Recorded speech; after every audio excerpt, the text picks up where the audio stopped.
예, 언제나처럼 우리나라 정치권에서는 이슈들이 차고 넘칩니다.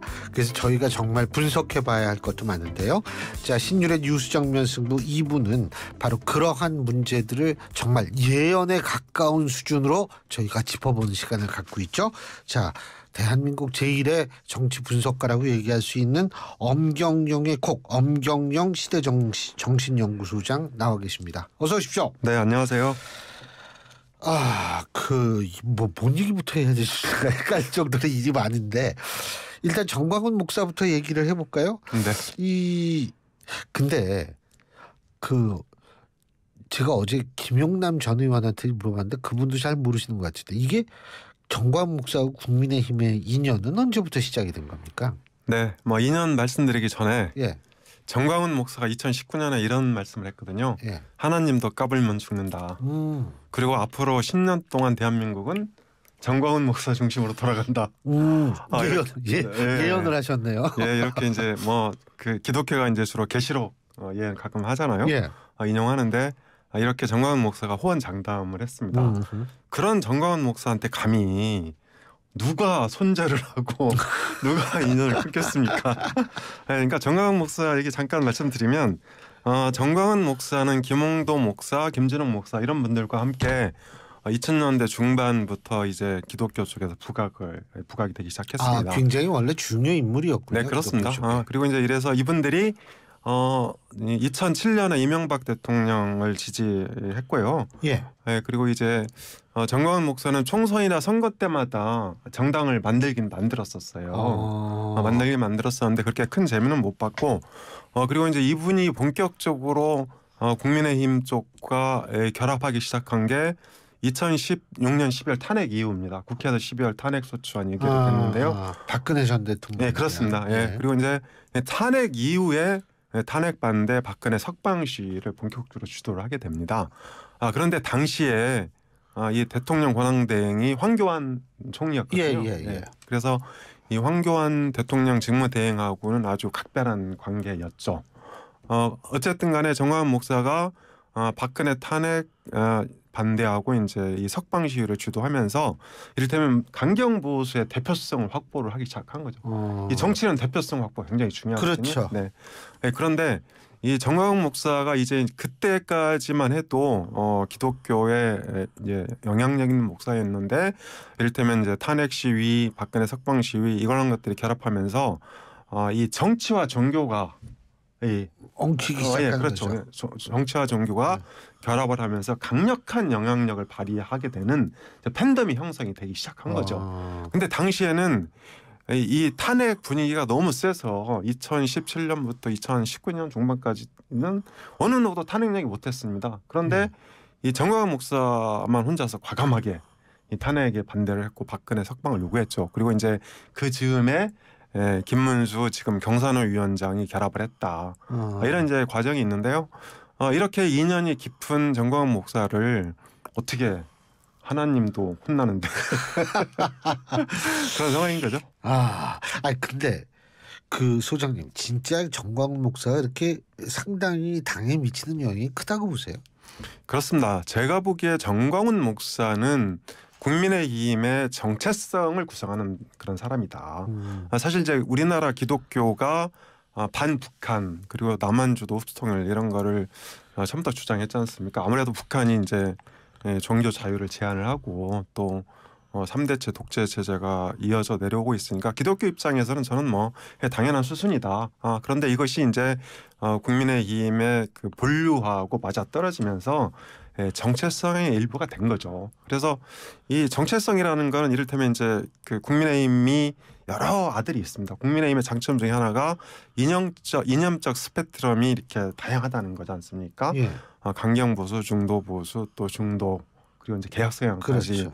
이렇게 이제 그 복합적으로 어우러져 있는데 예를 들어서 지난번 2022년 대선 때만 보더라도 강경보수 또 중도보수 게다가 이제 중도성향 또 DJ 노무현 세력의 일부 김병준이라든지 김한길이라든지 이런 분들까지 결합을 했지 않습니까? 이렇게 이제 다양한 스펙트럼을 갖고 있는 게 또 장점이기도 하고 이걸 통해서 집권도 하고 그랬는데 예를 들어서 셋째 아들이 이 강경보수다, 약간 또라이다. 그렇다고 해서 이 셋째 아들을 절연할 수는 없다. 그런 문제가 있다고 저는 생각을 합니다. 근데 이제 국민의힘 쪽에서는 특히 이제 당원도 아니다. 뭐 김기현 대표도 이제 그런 얘기를 한번 한 것 같은데 당원도 아니고 뭐 그래서 우리가 할 수 있는 게 아무것도 없다. 그런데 중요한 것은 뭐냐면 여러 세력이 있더라도 정광훈 목사가 지나치게 부각됐을 경우에는 중도층이 떨어져 나갈 가능성이 있는 거 아니겠습니까? 네, 그런 문제가 있는데요. 예. 사실 2018년에 국민의힘이 이제 지방선거에서 지고 나서 황교안 대표 체제가 출범을 합니다. 예. 황교안 대표 체제가 출범을 하고 또 이 전당대회 과정에서 이를테면 이제 그 태극기 세력이라고 하는 태극기 부대가 되고 입당을 합니다. 그리고 이제 그 출범하자마자 설전으로 뜬 전원책 변호사가 조직강화 특별위원회 위원, 그러니까 조광특위 위원으로 예. 이게 이제 합류를 하거든요. 그러면서 태극기 부대가 추가로 더 입당을 하게 됩니다. 그래서 이제 지금 정광훈 목사가 자유통일당 대표를 하고 있지만 실제로 태극기 부대 수십만 명으로 추정되는 그런 강경 지지층이 국민의힘에 입당해 있다. 그러면서 이제 영향력이 자연스럽게 유지가 되고 있고요. 그리고 이게 대표성이라는 게 한번 확보를 하면 영향력이 끈질기게 유지됩니다. 이게 대표성을 잃어버릴 때까지 계속 되는 거죠. 예. 지금 그러니까 정광훈 목사가 영향을 미칠 수 있는 당원 수가 대략 한 제가 보기에는 뭐 최소 10만 명에서 한 30만 명까지 그 정도까지요. 네, 지금 그렇습니다. 국민의힘 당원이 한 80만 되지 않습니까? 그렇습니다. 그죠? 80, 한 90 뭐 이렇게 되는데요. 이 중에 한 3분의 1 정도는 직간접적으로 영향을 받는 그런 당원들이다 이렇게 볼 수 있죠. 그 비슷한 얘기가 기사에서 나왔는데 어떤 내용이냐면 국민의힘 관계자가 얘기하는 게 정광훈 목사가 한번 장외 집회를 하면 한 2, 3만이 모인다는 거예요. 예? 그러니까 모인 게 2, 3만이면 뭐 아주 적극적인 분이 3만이면 좀 많겠죠. 그렇지 않은 분까지 합하면 좀 많겠죠. 그렇습니다. 예? 정광훈 목사가 매주 토요일 또는 일요일 거의 매주 한 번씩 탄핵 반대 박근혜 석방 시위를 했습니다. 예. 그러니까 했는데 어떤 경우는 뭐 10만 명 넘기는 경우도 있고 또 매주 하는데도 그렇게 많은 인원이 모이는 거죠.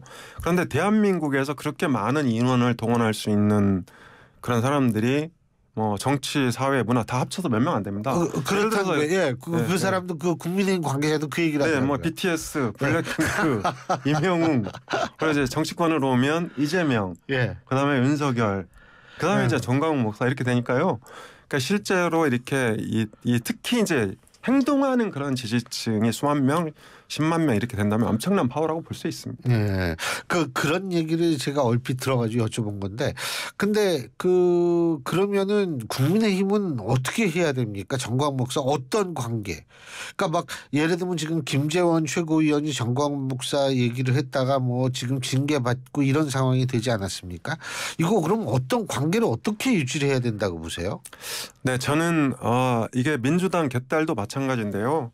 강성 지지층이 필요할 때도 있습니다. 예를 들어서 우리가 정당을 이제 그 조직폭력, 조폭이나 노조하고 견주기도 하는데요.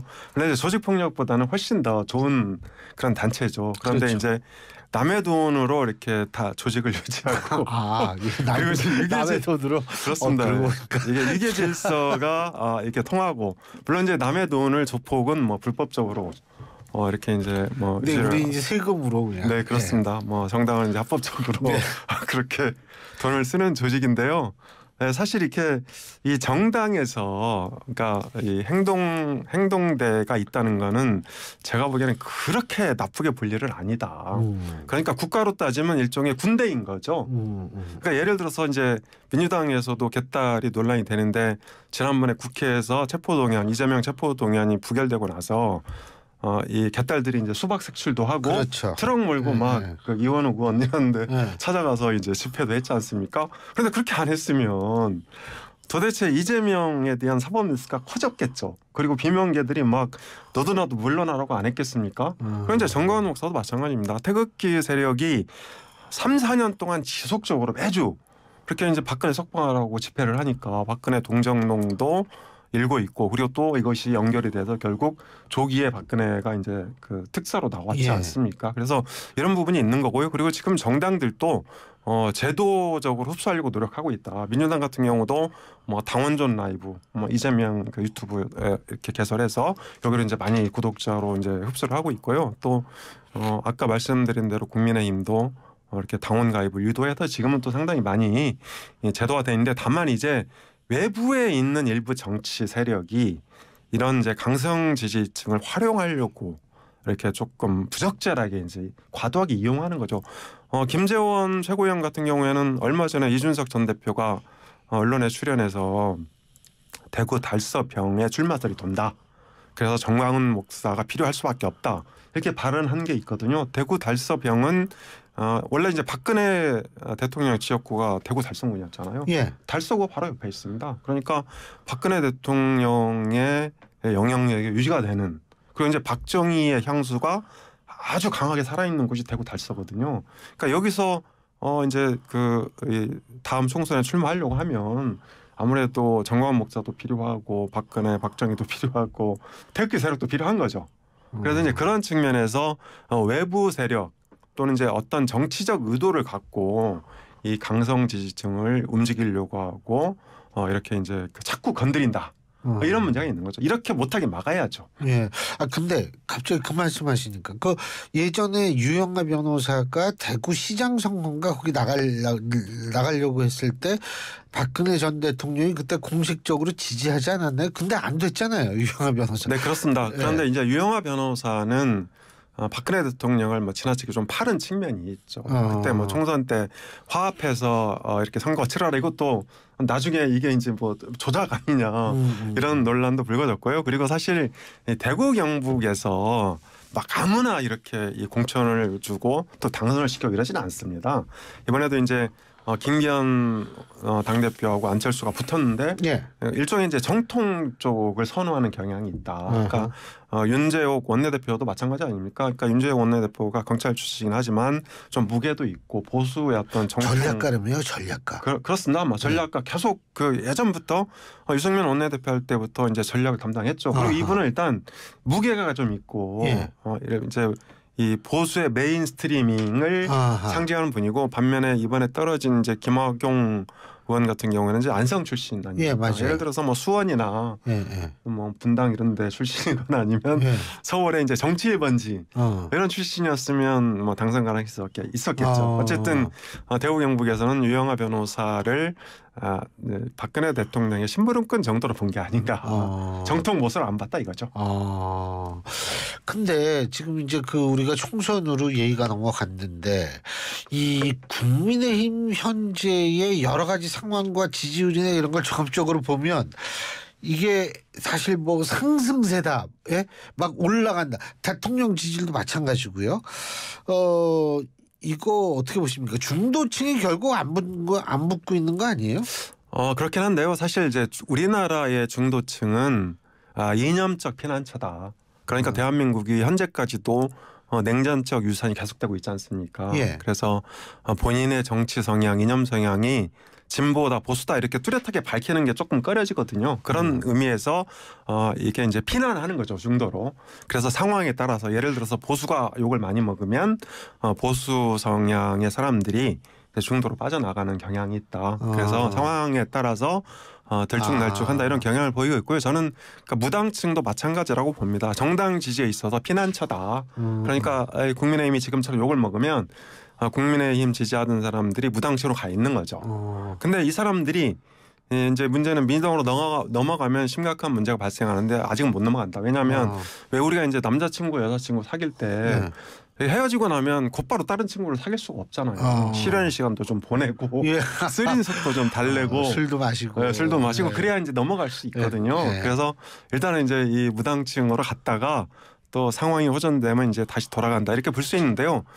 지금 이제 대한민국의 정당 지지율을 보면 굉장히 구조적으로 이게 이제 이 균열 가기 어려운 구조입니다. 그러니까 유권자 비중의 대략 한 31%를 차지하는 60대 이상은 국민의힘이 꽉 잡고 있고 그리고 이제 지지 강도가 다소 떨어지긴 하지만 4050 한 37% 되거든요.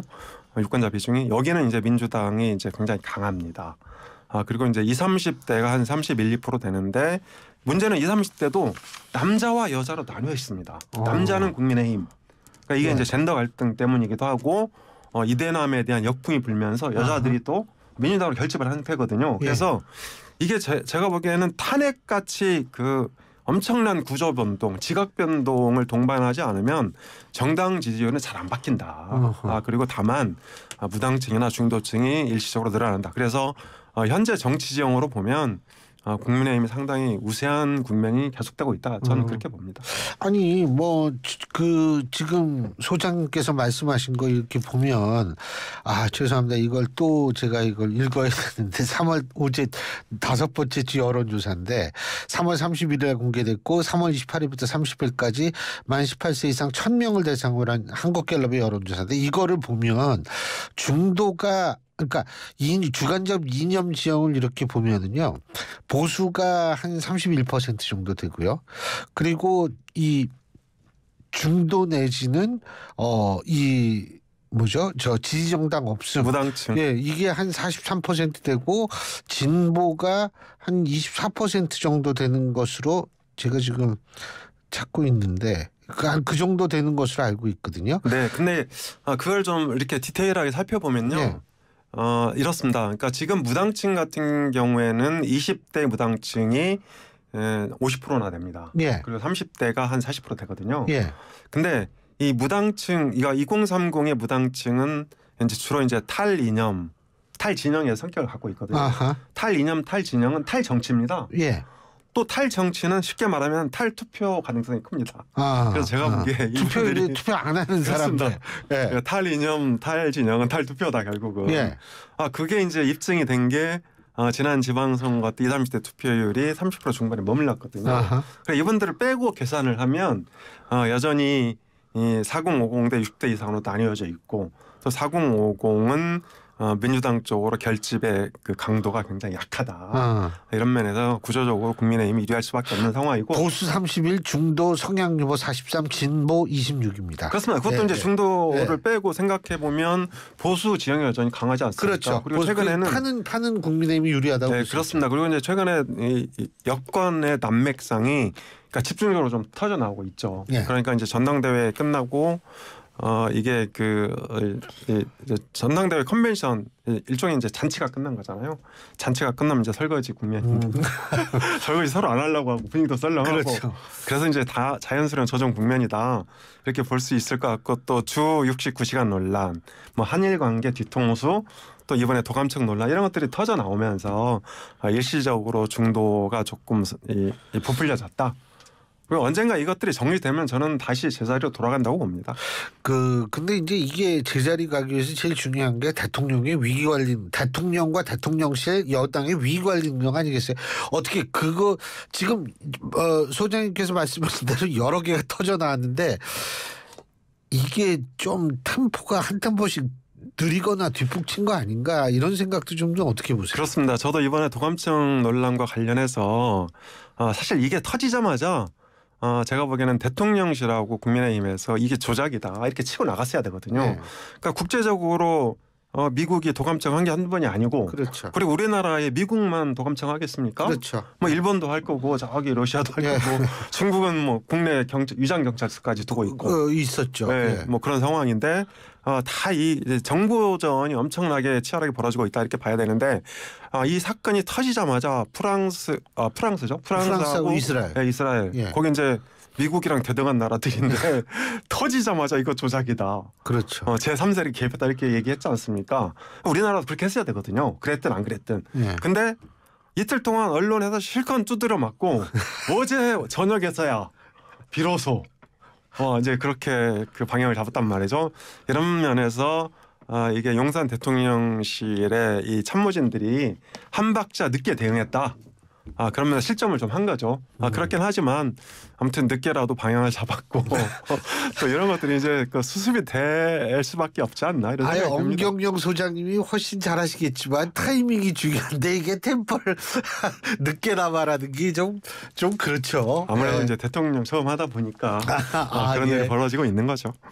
지금 또 하나 50억 클럽 특검은 어떻게 할 거라고 보세요? 네, 50억 클럽 특검이 법사위 소위를 통과해서 이제 전체 회의를 앞두고 있죠. 법사위 전체 회의를. 그런데 이것을 둘러싸고 이제 국민의힘에서는 좀 지연 작전을 펴고 있다. 그러니까 이제 50억 특검을 통과시키게 되면 이 대장동 의혹을 포괄적으로 수사를 해야 되기 때문에 이재명 수사가 사실상 불가능하다. 이런 논리를 펴고 있거든요. 근데 이제 그도 그럴 수밖에 없는 게 이번에 양국관리법 대통령이 거부권을 행사했는데 생각보다 굉장히 안 좋았어요, 여론이. 그래서 이 대통령 거부권으로 모든 문제를 넘기는 것은 굉장히 부담스럽다 이렇게 느끼기 시작을 한 것 같고요.